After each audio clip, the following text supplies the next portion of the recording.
grabar, ahí estamos grabando. Hoy vamos a hablar un poco sobre cómo funciona el tiempo, cómo convertirnos en dueño del tiempo. A muchos les va a parecer medio raro que estemos hablando del tiempo en términos de ¿cómo se llama esto? De negocios. Pero obviamente el tiempo tiene muchas connotaciones. Encontramos el tiempo desde el punto de vista filosófico, desde el punto de vista religioso, desde el punto de vista académico, desde el punto de vista material, etcétera. Hoy vamos a ver alguna parte sobre el tiempo. Obviamente hay muchas otras cosas que le van a surgir a ustedes con respecto a la parte espiritual, sobre todo por el eslogan o el axioma que usé, que fue que dice, el tiempo es vida, el que no depende del tiempo controla la vida. Esa frase es de Samael Aumbeor y se encuentra en el libro la revolución de la dialéctica. Hay un capitulito que habla del tiempo y habla de esto. Y es muy importante entenderlo, ¿por qué? Porque en realidad el tiempo es como un tornillo y una tuerca. Si ambos giran en sentido inverso, se ajusta el tornillo de la tuerca. Entonces nuestra vida se acota, se ajusta, se aprieta, se estresa. Si nosotros vamos girando, por decirlo así, a contratuerca, nunca el tornillo aprieta la tuerca. Entonces nos convertimos en dueños de la vida, nos convertimos en personas libres. Entonces, ¿qué es lo que sucede? Vean ustedes esta otra frase de Benjamin Franklin que dice, ¿amas la vida? Pues si amas la vida no malgastes el tiempo, porque el tiempo es de lo que está hecha la vida. Esta frase también es muy poderosa para entender lo que vamos a estudiar el día de hoy. La idea nuestra es que nosotros logremos gestionar y optimizar las 24 horas. Recuerden ustedes que la mitología griega, las horas eran diosas de la naturaleza y de las estaciones, ¿no? Y eran consideradas diosas del orden en general y la justicia, ¿no? Así aparecen frases como que dice que con el tiempo Dios pone las cosas en orden, etcétera, etcétera, etcétera. Siempre aparece el tiempo como el gran organizador, ¿no? Pero hay un hecho que es interesante, y es que Aristóteles decía que el tiempo no existe. Y lo repiten la mayoría de los maestros de la filosofía convencional, ¿no? De la filosofía. La idea de que el tiempo no existe y que lo que existe es la sucesión de eventos, ¿no? Ahora, ¿cómo se puede entender esto? Nosotros tenemos que entender el tiempo como una unidad de medida, ¿está? Ellos dicen que el tiempo no existe y solamente es la medición de un cambio. Y si no hubiese cambio, el tiempo tampoco existiría. El ejemplo básico que aparece es este. Si el tiempo, si no hubiese movimiento dentro de nuestra vida, el tiempo tampoco sería mensurable, porque no habría para qué, no existiría. O sea, si el universo fuese estanco, el tiempo no sería una unidad de medida propia, solamente existe porque hay un movimiento de traslación, de rotación, de ascensión, etcétera, pero siempre hay un movimiento. Entonces, ese movimiento, ¿qué dice? Que el tiempo es una forma en que nosotros medimos el cambio. Ahora, si no hubiese cambio, no existiría medida. Entonces, de la misma manera, nosotros podemos decir que el kilómetro no existe, el litro no existe y ninguna medida en realidad existe. Si no existiese, por ejemplo, obviamente no podría existir el kilómetro si no existiese la distancia. Y alguien que recorra o algo que recorra esa distancia. No existiría el litro si no existiría la concepción de volumen.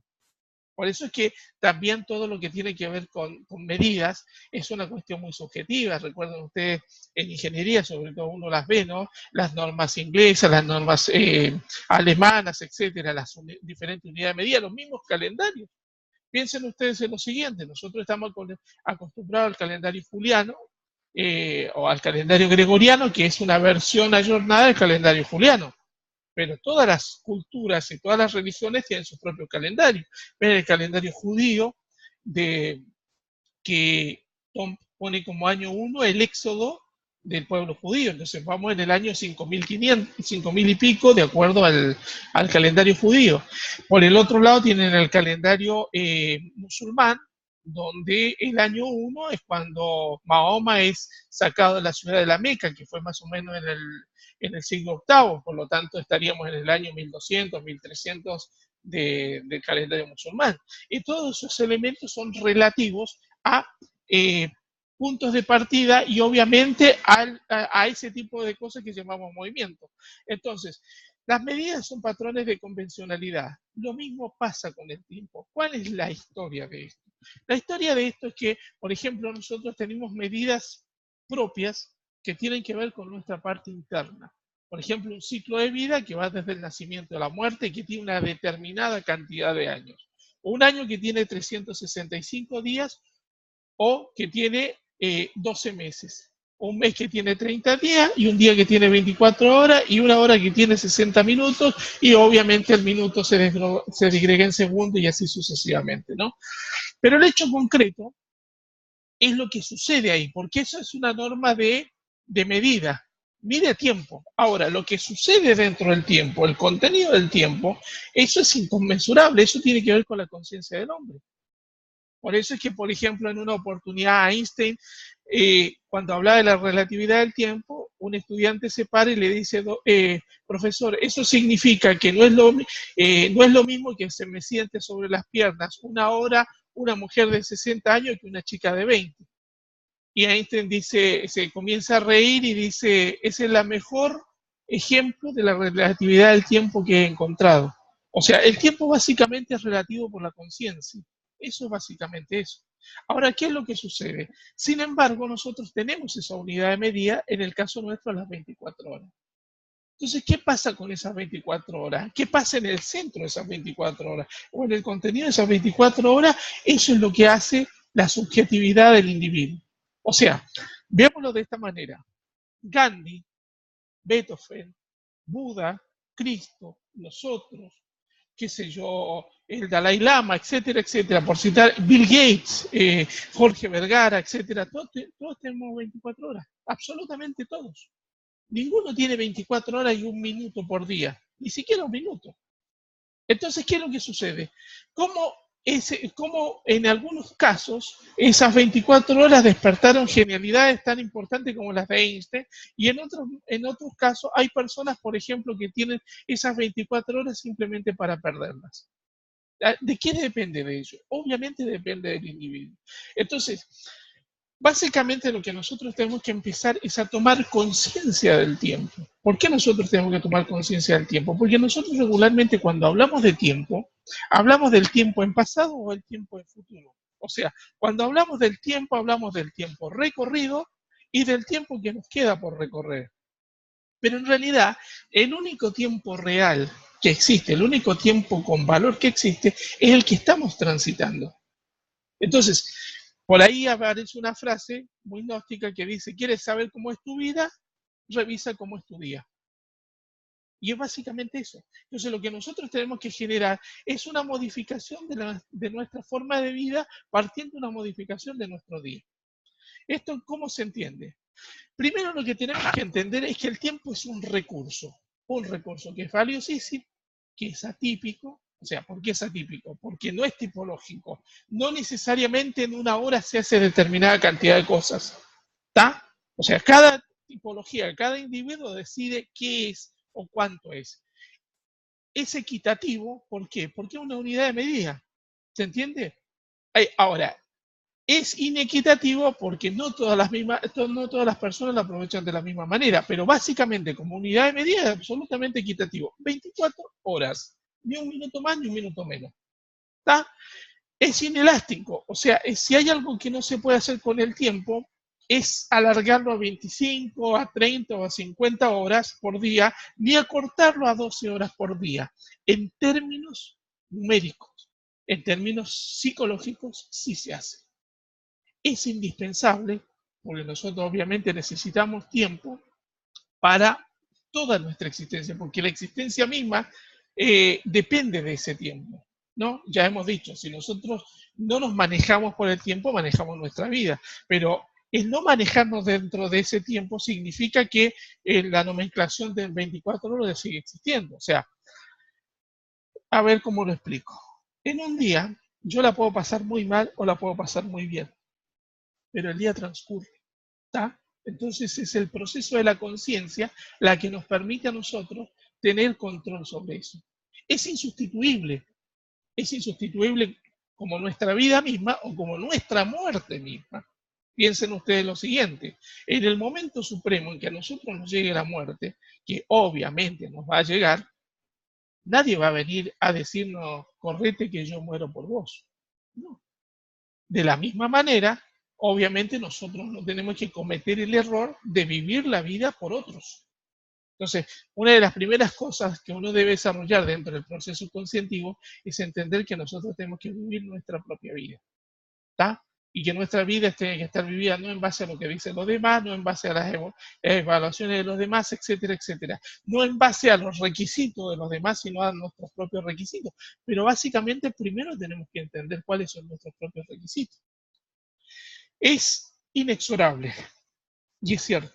O sea, piensen ustedes en algo. Nosotros tenemos, excepto Nico, que es mucho más chico que nosotros ya pasamos la barrera de los 40. Y no vamos a ser nunca más quinceañeros. No.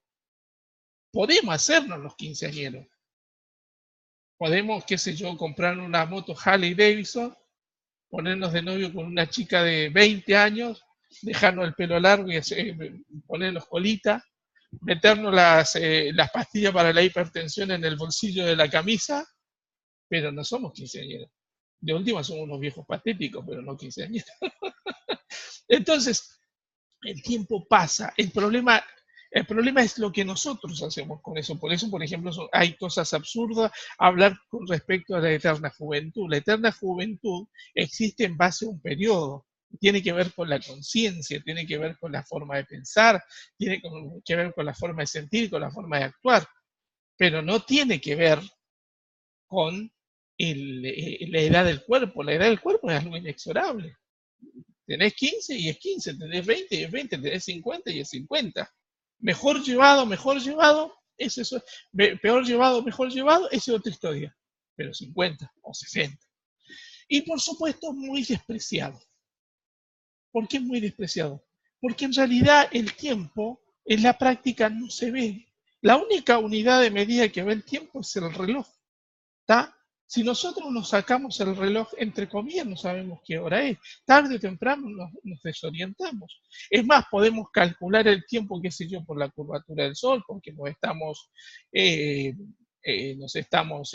¿cómo podríamos decir? Se está oscureciendo, etc. Pero en la práctica, nosotros no tenemos una conciencia real del tiempo.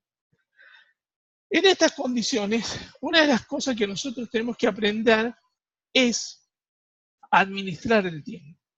Pero como premisa, podemos decir que es el arte que sirve para el beneficio de las personas y de las sociedades. Pero hay un hecho que es concreto. Cuando uno aprende a administrar el tiempo, está aprendiendo a administrarse a sí mismo. O sea, es exactamente lo mismo que tener, qué sé yo, 6 metros de madera. ¿Está? Y que nosotros tomemos 6 metros de madera y hagamos algo con esa madera. Podemos hacer una artesanía, podemos quebrarla toda y transformarla en leña. Eso es una cuestión nuestra. No tiene que ver con la madera en sí misma, son los usos de la madera. Ahora, ¿cuál es la cuestión? Que nosotros tenemos que entender que si nosotros administramos nuestro tiempo, una de las primeras cosas que comenzamos a administrar somos nosotros mismos. ¿Por qué? Porque inevitablemente para administrar nuestro tiempo tenemos que comenzar a preocuparnos por la salud, tenemos que empezar a preocuparnos por nuestra economía, tenemos que empezarnos a preocupar por nuestra energía, tenemos que comenzar a preocuparnos por nuestra educación, etcétera, etcétera. Entonces, eso mismo va a permitir que nosotros tengamos una administración más eficiente de nosotros mismos. Por el otro lado, si queremos simplemente perder ese recurso que se llama tiempo, obviamente no nos va a importar ni nuestra salud, ni nuestra energía, ni nuestra economía, porque va, digámoslo así, todo en el proceso de degradación del tiempo va también la degradación de todos esos aspectos. ¿Qué significa básicamente gestionar el tiempo? Gestionar el tiempo significa optimizar el uso del recurso Y esta optimización del uso del tiempo nos lleva, por ejemplo, a tener más rendimiento con menor esfuerzo, a tener más eficacia con menor fatiga y a tener más éxito y menos deterioro de la salud física y mental. Recuerden ustedes en algo, cuando uno empieza a aprender esto, una de las primeras cosas que va haciendo es optimizar todos los recursos que tiene alrededor. Al entender esto, uno llega a la otra gran paradoja, que es ser esclavo del tiempo o ser dueño del tiempo. Obviamente que ser esclavo del tiempo significa no tengo tiempo. Y ser dueño del tiempo significa soy dueño de mi tiempo. Esas son las dos paradojas. ¿Tá? Entonces, obviamente, tenemos los casos extremos de la persona que no tiene tiempo para nada y la persona que tiene tiempo para todo. Pero nosotros obviamente estamos en el medio. Pero hay un hecho concreto que a mí siempre me llamó la atención. ¿Por qué las personas depresivas decían que no tenían tiempo? Yo le dice a una persona que vive perdiendo el tiempo, dice, no, lo que pasa es que no tengo tiempo para hacer esto, no tengo tiempo para hacer lo otro, no tengo tiempo para hacer lo de más allá. Y resulta que las personas que están en un estado de dinamismo, de movimiento, regularmente tienen tiempo para hacer otra cosa más. Sí me llamaba mucho la atención, ¿por qué esa gente era capaz de no tener tiempo cuando yo veía que lo desperdiciaban en cosas, y este otro que realmente tenía un montón de obligaciones siempre se hacía el espacio para tener una obligación más? Porque obviamente, aunque son 24 las horas, la administración de ella es la que hace la diferencia. La administración básica para comprender el tiempo de las 24 horas es básicamente esto. ¿Está? Nosotros tenemos que entender, por ejemplo, que en esas 24 horas, 8 horas de sueño por lo menos necesitamos. En las ciudades grandes, por ejemplo, el promedio de trabajo es de 10 horas. Y hay 2 horas en desplazamiento hacia el trabajo y hacia nuestras obligaciones, desplazamiento para llevar a nuestro hijo a la escuela, etcétera, etcétera, y 1 hora y media para todo lo que tiene que ser baño, higiene, aseo personal, etcétera. En la práctica, por ejemplo, hay un estudio que dice que si nosotros vamos al baño, al inodoro, y no llevamos el celular, o si llevamos el celular, no llega la línea de Wi-Fi al baño, nos demoramos 20 minutos en el baño. 20 minutos. Ahora, ¿qué pasa? Si yo tomo esos 20 minutos y los multiplico por 365 días, que corresponde a un año, recuerden ustedes, ir al baño no se toma vacaciones. ¿Está? Y las personas que se toman vacaciones no es que no van, no es que no van al baño, es que no hacen sus deberes en el baño, que son dos cosas totalmente diferentes. Un estreñido no es que deja de ir al baño, va al baño y no tiene resultados. Esa es la realidad. Entonces, ¿qué pasa? Si yo multiplico esos 20 minutos por 365 días, resulta que esos 20 minutos de inodoro se transforman en 5 días en el año. ¿Esto qué significa? Significa que si yo voy al baño a las 0 horas del día lunes, si yo, por ejemplo, si mi biología dijera, bueno, podés ir al baño una sola vez al año y listo. ¿Cómo sería eso? Sería que yo iría al baño a las 0 horas del día lunes y saldría del baño a las 24 horas del día viernes. O sea, toda una semana sentado en el inodoro. Ven ustedes con las horas de sueño. Significa que si nosotros tenemos 60 años, 20 de esos años la pasamos durmiendo. Es un tercio de nuestra vida. Ahora piensen ustedes, si nosotros tenemos un trabajo de 10 horas y tenemos 2 horas de ida y de vuelta para desplazarnos, piensen ustedes que la mitad de nuestra vida laboral está dedicada a dejarlo en el trabajo. Ahora imagínense ustedes que encima ese trabajo realmente no nos gusta. Entonces, esa mitad de nuestra vida en realidad es una amargura permanente. Ahora, esa amargura permanente empezó la hora antes de llegar al trabajo y la respuesta es no, empezó mucho tiempo antes. Por eso ustedes pueden ver personas que ya el carácter les comienza a cambiar el día domingo a la noche, domingo a la tarde. ¿Por qué? Porque saben que el lunes a las 8 de la mañana se van a tener que fumar ese desagradable trabajo que tienen en su vida. ¿Está? Pero ¿qué es el hecho concreto? Obviamente hay un montón de otras cosas, pero piensen ustedes que nos queda apenas 1 hora y media para vivir cuando tenemos un laburo desagradable, cuando tenemos un trabajo desagradable. Entonces en esta 1 hora y media nosotros tenemos que relacionarnos con nuestra familia, relacionarnos con nuestros amigos, tenemos que, qué sé yo, si tenemos hobbies, si tenemos que evolucionar como personas a nivel intelectual, espiritual, emocional, etcétera, etcétera, todo en esa 1 hora y media. ¿Está?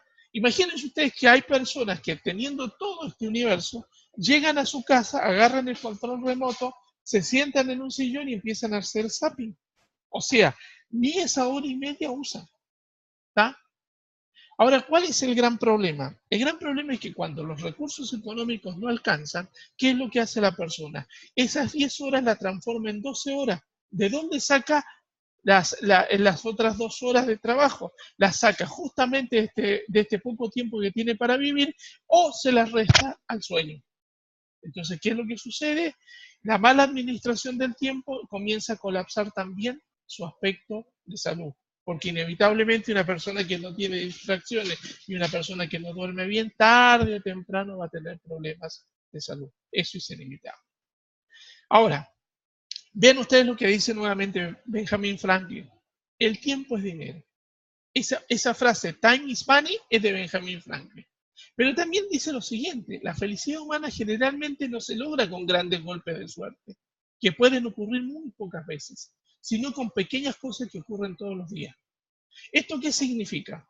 Significa que a nivel mundial, a nivel de nuestra sociedad, el dinero es la moneda de cambio que nos permite tener tiempo. O sea, ¿qué es lo que nosotros buscamos básicamente con el dinero? Con el dinero buscamos básicamente suplir nuestras necesidades. Entonces, ¿qué hacemos? Suplimos nuestras necesidades. ¿Con qué? Buscamos trabajo. Por ese trabajo nos pagan, o sea, nos dan dinero que nos permite pagar por nuestras necesidades. Esa rueda gira interminablemente. ¿Qué es lo que sucede? ¿Cómo entendemos esa rueda? Para entender esa rueda, lo primero que tenemos que comprender son nuestras necesidades. Y ahí es donde está el problema. ¿Ven ustedes, han escuchado esa frase, por ejemplo, de gente que dice, yo necesito el trabajo? ¿Está? En realidad la gente no necesita el trabajo. Lo que necesita la persona es un medio que les permita suplir sus necesidades. Pero muchas de esas personas ni siquiera son capaces de evaluar sus necesidades. ¿Por qué? Porque se le presentan permanentemente dentro de su vida nuevas necesidades. Un ejemplo concreto, los celulares. La persona se compra este año el mejor celular y el año que viene quiere el mejor de ese año. Y ni siquiera se preguntó si ese celular anterior realmente le servía o realmente le quedó chico. No se pregunta eso. Quiere el siguiente. Yo un día estaba con una persona que es es alguien que vigila en un centro comercial acá en Bahía. Y en un momento determinado, me dice, mira el celular que me compré. En ese momento él ganaba por, digamos, más o menos unos 8.000 pesos, ¿no? Entonces le digo, qué lindo. Yo ni me acuerdo qué marca era ni nada de eso, pero sí un celular caro. Para ese momento era caro. Y le digo, ¿cuánto te costó? No, me costó 12.000 pesos. Le digo, pero ¿vale la pena tener 12.000 pesos metido en un celular? Me dice, no, lo que pasa es que tiene, qué sé yo, en ese momento tenía tantos píxeles de la foto, etcétera, etcétera. Y le digo, pero escúchame, pero es mucha plata. Dice, no, pero lo pago con tarjeta. Obviamente ustedes saben perfectamente que la tarjeta, la gente cree que no paga porque tiene tarjeta. Y el dinero sale de algún lado. Y dice, no, pero me lo descuentan de mi sueldo. Eso es otro elemento absurdo, ¿no? Entonces, qué es lo que sucede con esta persona? Esta persona le digo, ¿y vos cuánto ganás? 8.000 pesos. ¿Y te costó 12.000 pesos? ¿Vos te diste cuenta que gastaste 45 días laborales tuyos, un mes y medio tuyo para tener ese aparatito? Que puede suceder que te lo roben, puede suceder que se te rompa, puede suceder que lo perdás, etcétera, etcétera. O sea, pusiste en un aparatito pusiste 1 mes y medio de tu vida laboral. Bueno, ¿qué es lo que sucede con esto? Muchas veces cuando se habla de materialismo, la gente ve como una cuestión de apropiación de dinero. Y no, es donde vos pones el dinero una vez que lo obtuviste. Si lo pones en cosas materiales, sos materialista. Y para ser materialista no necesitas ser una persona de altos recursos. Podés ser perfectamente una persona pobre y materialista, porque convertís tu dinero en cuestiones materiales. Ahora, ¿qué pasa? Nosotros decimos, la necesidad nos lleva al trabajo, el trabajo, por ese trabajo nos paga, nos dan dinero que sirve para suplir nuestras necesidades. Lo que decimos con respecto a la administración del tiempo es, evalúa tus necesidades. Porque si no evalúas tus necesidades, no sabes de qué se trata. Y acá empezamos a ver dos cosas. Primero, las necesidades reales propias de este momento y las necesidades ficticias y hasta nuestros sueños. ¿Está? ¿Cuáles son nuestras necesidades reales? Salud, educación, alimentación, vivienda, vestimenta, entretenimiento. ¿Está? ¿Y cuáles son nuestras necesidades ficticias? Y hasta nuestros sueños. La moda, más autos, más casas, más tecnología, más. ¿Está mal? No, no está mal. El problema es cuando tu recurso que se llama tiempo, lo focalizas nada más que en ese más. Entonces, ¿qué es lo que te dice, por ejemplo, el desarrollo de esto? Dice, prioriza y evalúa cuáles son tus necesidades. ¿Esto qué significa? Significa nosotros ponerle números. ¿A cuánto vale la salud nuestra? ¿A cuánto vale nuestra educación? ¿A cuánto vale nuestra alimentación? ¿A cuánto vale nuestra vivienda? ¿A cuánto vale nuestra vestimenta? Si tenemos un auto, ¿a cuánto dinero necesitamos para mantener ese auto? Etcétera, etcétera. ¿Por qué? Porque nosotros le tenemos que dar un número, un valor a nuestras necesidades, porque si no, no vamos a entender nunca cuáles son nuestras necesidades. Entonces, el siguiente paso es entender que este trabajo, ya estamos en el siglo XXI y la forma de trabajar es totalmente diferente a las del siglo XX y al del XIX. En el siglo XIX y XX, el trabajo era igual a tiempo, igual a remuneración. En el siglo XXI, el trabajo es igual a inteligencia y de ahí surge la remuneración. En este siglo se reemplazó el trabajo duro por el trabajo eficiente e inteligente. ¿Cómo se entiende esto? Básicamente a través de la tecnología. Ustedes vean que en cualquier fenómeno tecnológico lo que se busca es eficiencia, en todo. Obviamente, nosotros tenemos que empezar a generar una eficiencia con nosotros usando la inteligencia. Nosotros debemos entender que en el siglo XXI era esta es esta la estructura, usar la inteligencia para ser remunerados por ello. Y nosotros necesitamos salir del tiempo con respecto al trabajo. O sea, que el tiempo no sea la unidad de medida de nuestro trabajo. ¿Por qué es importante entender esto? Vean ustedes, por ejemplo, el caso de Chile. Chile es uno de los países de Latinoamérica que mayor cantidad de horas laborales tiene por persona. Sin embargo, la calidad de las horas laborales no es buena. ¿Por qué? Porque la persona va al trabajo y simplemente va a hacer acto de presencia. O sea, llega a las 8 y sale, por ejemplo, a las 6, 7 de la tarde. Lo que transcurre en ello es el mínimo esfuerzo que hace el empleado. ¿Qué es lo que sucede? Como los empleos son tan bajos en Chile, es más fácil tener un empleado que tiene una máquina. Pero el día que las máquinas sean más baratas que los empleados, y chao, al diablo con el empleado. Y es lo que está pasando en todo el mundo. Entonces, ¿qué es lo que nosotros tenemos que hacer? Comenzar a ayornar. ¿De qué manera? Empezar a tener trabajo inteligente. Una de las formas más atractivas de ingreso de unidad es justamente eso, que nosotros podemos generar trabajo inteligente y podemos escapar a las cadenas del tiempo. O sea, ser dueño de nuestro tiempo es ser dueño del dinero necesario para cubrir nuestras necesidades. ¿Qué peso tiene eso? Y eso tiene que ver con cada cual. Obviamente, el primer paso es que nosotros comenzamos a evaluar nuestras necesidades. Y el segundo paso, una vez que cumplimos nuestras necesidades básicas, comenzamos a trabajar para tener nuestro sueño. Queremos tener un auto mejor, queremos tener un auto de alta gama. En Omnilife van a encontrar mucha gente que tiene Porsche, tiene BMW, tiene qué sé yo, Ferraris, etcétera. Pero ¿qué es lo que sucede? Ellos no fueron por el pollo. Primero lo que hicieron fue subsistir, hacer que sus necesidades básicas estén cubiertas y luego de ahí proyectarse. O sea, las necesidades se tienen que transformar en nuestro piso. En la mayoría de las personas son el techo y eso es lo que tiene que cambiar. Por eso es que nosotros, por ejemplo, tenemos esta cantidad de formas de ganar dinero. ¿Por qué? Porque obviamente nosotros necesitamos establecer recursos donde la forma más inteligente de ganar dinero no es vender productos, es generar redes. Es generar redes. Por ejemplo, yo les comento algo. Yo el mes pasado cobré casi 27.000 pesos y no vendí un solo producto. Ni uno. O sea, vendí, pero no los gané. O sea, mi piso fueron 27.000 pesos. Entonces, ¿eso qué significa? Significa que obviamente eso hace que mis necesidades estén absolutamente cubiertas.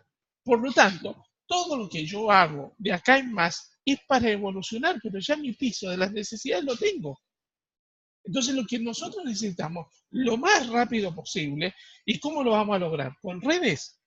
Miren, yo lo que aprendí es lo que dicen los líderes. Uno primero hace menudeo y uno una vez que aprende a hacer menudeo comienzan a aparecer los buenos distribuidores. ¿Por qué? Porque uno ya comienza a ganar. Yo hace mucho tiempo me decía, che, ¿y se gana con esto? Y yo decía, es mi única fuente de ingreso. Y yo con el menudeo ganaba. Y ganaba bien. Lo que pasa es que ahora estoy ganando más inteligentemente.